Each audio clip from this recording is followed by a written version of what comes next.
Welcome to Video Game Bingo! Let's see if anyone is a lucky winner tonight, folks. Tonight's game is a Metroidvania indie game based in a bleak overworld and has been said to have Dark Souls-like storytelling. Let's have a look at that bingo card of yours.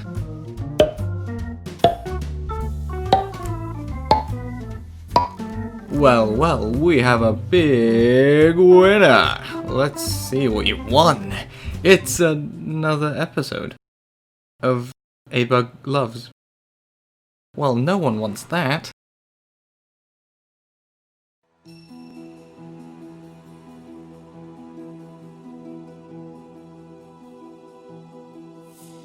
Hollow Knight was released in February 2017 by developers Team Cherry, with a new game Silksong supposedly releasing soon. Give it to me now, Team Cherry!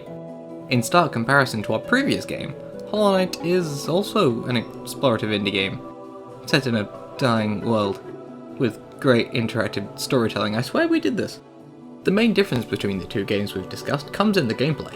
While in one shot you attempt to save the world with friendship and puzzles, in Hollow Knight you mostly just rip and tear into the world's inhabitants, like an invertebrate Doom guy. You play as the Knight. Not Hollow though, hashtag fake advertisement Team Cherry, and you delve into a kingdom ruined by a plague known simply as the Infection. As you progress you learn new abilities and movement options, allowing you to explore more of the world. Along the way you can engage with side quests, and gain small nuggets of story alluding to the history of this place. Let's just jump into the reasons why I love this game. Don't worry, I'll avoid trying to spoil anything, because as per usual, I highly recommend if you haven't already checked this out. Right off the bat, this game is absolutely stunning to look at, with its traditional hand-drawn 2D animation. Once again, I'm gonna gush about game music, because I'm a sucker for a good soundtrack, and on that note, Hollow Knight knocks it out of the park with great atmospheric orchestral music, accompanying you as you explore. There is no handholding in the exploration either, as you have to find the map NPC in each area before being able to note down what you find. This forces you to blindly explore for a while, which, while irritating at first, makes it very satisfying and relieving when you finally find him. The areas are all fun to traverse and aren't just based off the first few levels in a Mario game. Each region has a distinct feel to it, and it feels like the inhabitants had a specific culture and lifestyle before the Infection. Naturally, each region has a host of collectibles to find, and NPCs to talk to, both of which are used to progress the story, and aren't just a novelty side act. That brings me on to the gameplay, which is also just really well polished. It's Metroidvania based as I mentioned earlier, meaning its world is split into several interlinking regions, locked off by specific abilities and platforming challenges. The abilities are fairly standard as Metroidvania games go, but are implemented well and are fun to use and acquire. The combat is also a really big sell of the game. There are no fewer than 47 bosses, varying from as easy as frying ants with a magnifying glass, to okay, but maybe the 50th time is the charm? The game offers a lot of customization with both the soul mechanic and the charm system. You use soul to both heal taking damage and cast spells at enemies.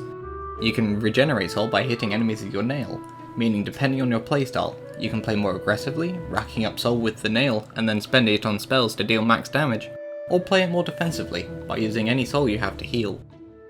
Going hand in hand with this is the charm system, a fairly vast array of swappable buffs and abilities that allow you to try and combat particular bosses, only for you to get squished into the mulch anyway because you suck.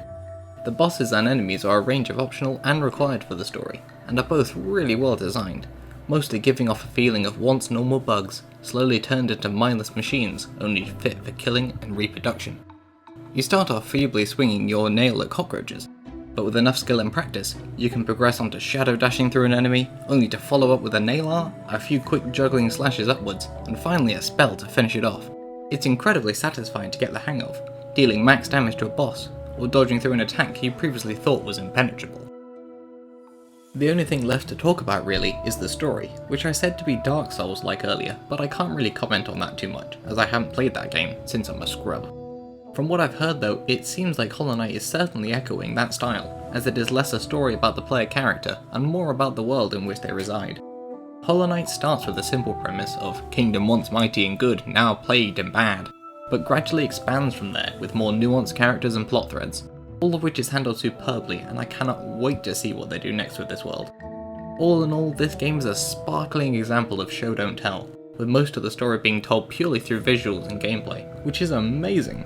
Great job, Team Cherry. Just maybe release Silksong soon, please? Hey, hope you enjoyed this episode of A-Bug Loves, this time reviewing Hollow Knight.